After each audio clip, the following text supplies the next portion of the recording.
¿Sabes quién fue Ádara, la mujer convertida en estatua de sal? Sí, esa de la que todos hablan, pero de la que nadie realmente habla. La Biblia la llama solo, la esposa de Lot, Génesis capítulo 19 versículo 26, borrando su nombre como si fuera un secreto peligroso. ¿Por qué? ¿Qué oculta su historia detrás de esa mirada letal? ¿Amor? ¿Traición? ¿O algo que ni te imaginas? Vamos a descubrirlo juntos.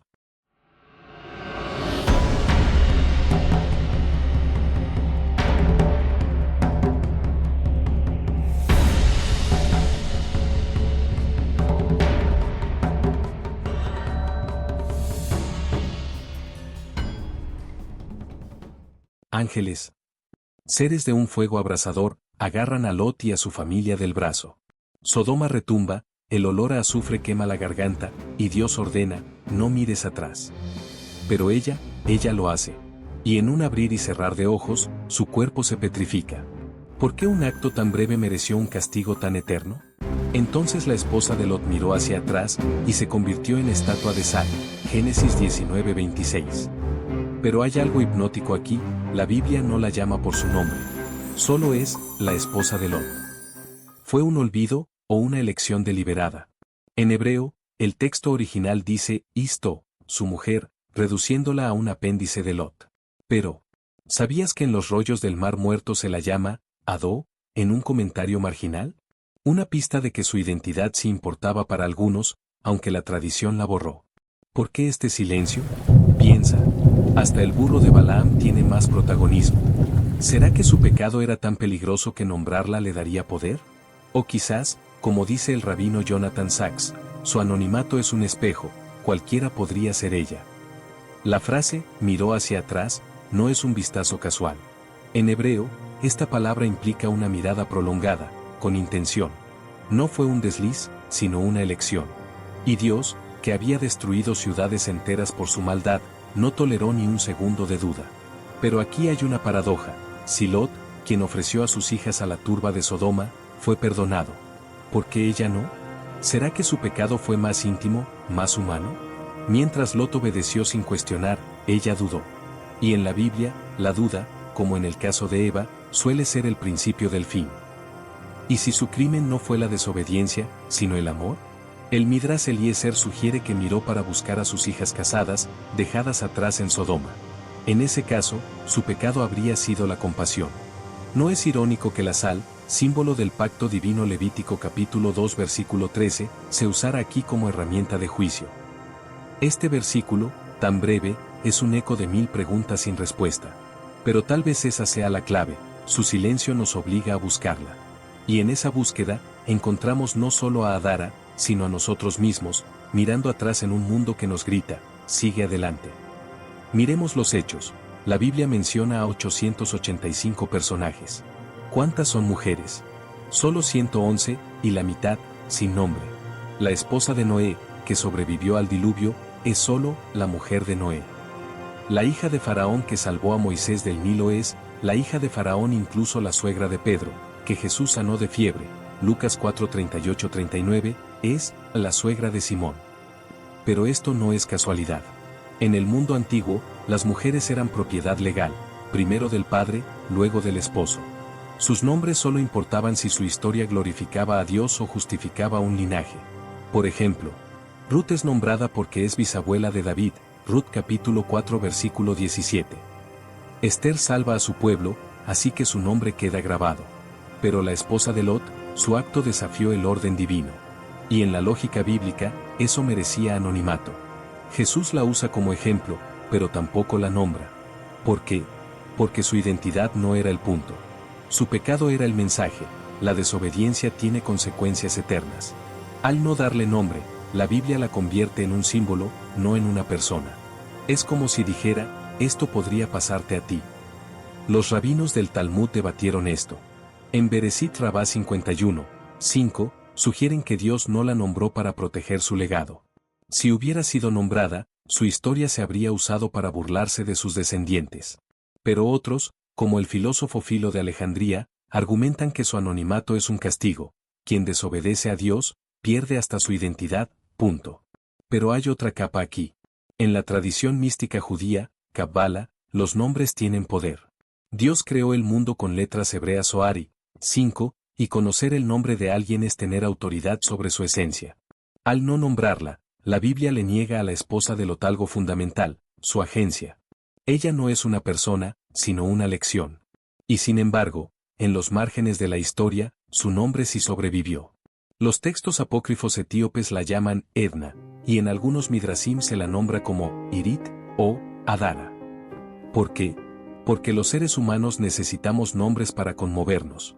Sin él, su estatua de sal sería solo una roca, no un monumento al amor perdido. La Biblia no la nombra por la misma razón que no nombra al ángel de la muerte o al espíritu de sabiduría, para que su historia trascienda lo individual y se convierta en arquetipo universal. Su pecado no fue de una mujer, sino de la humanidad entera, aferrarse al pasado en un mundo que exige avanzar. ¿Y tú, hermano, cuántas veces has sido la mujer de Lot? ¿Verdad que ahora su silencio grita más fuerte? Abraham rogó a Dios, ¿destruirás al justo con el impío? Adara, quizás, hizo lo mismo, miró atrás esperando ver 10 justos que salvaran la ciudad. Pero no los hubo, excepto ella. Y en su mirada, Dios vio un desafío. ¿Puede el amor humano superar el juicio divino? Aquí entra la sal. Dios ordena, sazonarás con sal toda ofrenda, porque la sal preserva el pacto. Pero en Deuteronomio capítulo 29 versículo 23, dice, Sodoma es, azufre y sal, tierra quemada, la sal como cicatriz de la ira celestial. Adara, convertida en sal, encarna esa paradoja, es el pacto roto y la esperanza persistente. Los cabalistas enseñan que la sal contiene 4 elementos, tierra, agua, fuego y aire. Adara los reunió todos. Tierra, su cuerpo convertido en polvo. Agua, las lágrimas que nunca dejó caer. Fuego, la pasión por su ciudad maldita. Aire, el suspiro que quedó congelado en su garganta. Ella no fue castigada, fue trascendida. Su estatua no es una tumba, sino un altar donde chocan la misericordia y la justicia. Jesús advirtió, acordaos de la mujer de Lot, no para condenar, sino para recordarnos que Dios no busca robots obedientes, sino corazones que cuestionen.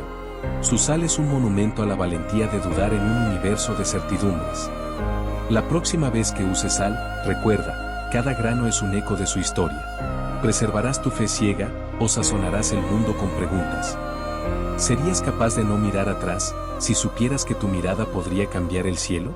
¿Porque Jesús la menciona? Jesús menciona a la esposa de Lot en un momento crucial, cuando advierte sobre el fin de los tiempos. Acordaos de la mujer de Lot, dice, y sus palabras resuenan como un trueno en el alma. ¿Pero por qué ella? ¿Por qué no mencionar a Caín, a Judas, o a otros símbolos de pecado? La respuesta está en la radicalidad de su mensaje. Jesús no vino a condenar, sino a revelar una verdad incómoda. El mayor peligro no es el pecado, sino la incapacidad de soltar lo que nos ata. Adara no murió por su maldad, sino por su apego. Y en ese gesto, se convirtió en el espejo de toda la humanidad. Jesús no habla de martirio, sino de renuncia. Adara quiso salvar sus recuerdos, sus hijas, su identidad en Sodoma, y lo perdió todo. Pero su historia no es una simple fábula de obediencia. Es una paradoja divina. Para ganar, hay que perder. Para vivir, hay que morir. ¿Cuántos de nosotros somos Adara? Miramos atrás a relaciones que nos destrozan, adicciones que nos esclavizan, o glorias pasadas que nos paralizan. Jesús no nos juzga por eso, nos advierte. Porque ese vistazo hacia atrás no es inocente, es un acto de fe invertida. Confiamos más en lo que fue que en lo que puede ser. Pero hay esperanza. En el Evangelio de Tomás, Jesús dice, sed pasantes. Adara se quedó atrapada porque quiso ser dueña de su pasado. Jesús nos llama a ser peregrinos, caminar sin cargar las piedras de ayer. El legado de Adara no es su fracaso, sino su sacrificio involuntario. Ella nos enseñó que el amor, cuando se convierte en cadena, nos petrifica. Jesús la usó para decirnos, si tu mano te hace pecar, córtatela, Marcos 9:43. No por crueldad, sino porque sabe que soltar duele, pero aferrar mata. En la tradición sufí, la sal representa el ego que debe disolverse en el océano divino. Adara, al convertirse en sal, nos recuerda que hasta el amor más puro puede volverse veneno si nos aferramos. Su estatua no es una tumba, es un umbral. ¿Y tú, qué necesitas soltar hoy? ¿Una mentira que te protege? ¿Un rencor que te define? ¿Una ciudad de sombras que llamas hogar? Jesús no mencionó a Adara para asustarnos, sino para liberarnos. Su sal no es maldición, sino promesa. Si dejamos ir lo que nos ata, incluso nuestra propia vida, descubriremos que lo que parece muerte, en verdad es resurrección. Ahora te pregunto a ti, hermano, si vieras tu ciudad arder, ¿podrías no mirar? ¿Dejarías atrás a tus vecinos, tus recuerdos, tus secretos, sin un último vistazo? Adara no fue una traidora. Fue una madre, una esposa, una mujer atrapada entre el cielo y la tierra. Y aunque la Biblia no la nombre, su estatua sigue ahí, en el mar muerto, recordándonos que hasta los actos más pequeños tienen peso eterno. Y así termina la historia de Adara, la mujer que desafió el cielo por amor. Si este relato te llegó al alma, no te quedes callado. Deja tu like si crees que hasta los errores pueden enseñarnos a ser libres. Activa la campanita para no perderte las próximas historias bíblicas que la tradición olvidó. Suscríbete y únete a esta comunidad donde exploramos la fe sin miedo a las preguntas difíciles. Gracias por ser parte de esta travesía. Cada like, cada comentario, cada suscripción, nos ayudan a llevar luz a un mundo que a veces parece Sodoma. En estos tiempos de violencia e incertidumbre, recordemos, Dios no nos pide perfección, nos pide corazón. Sigamos creciendo juntos en su palabra. Hasta el próximo video. Que tu fe sea más fuerte que la sal, y tu esperanza más brillante que las estrellas. Dios los bendiga, hermanos en Cristo y hermanos en fe.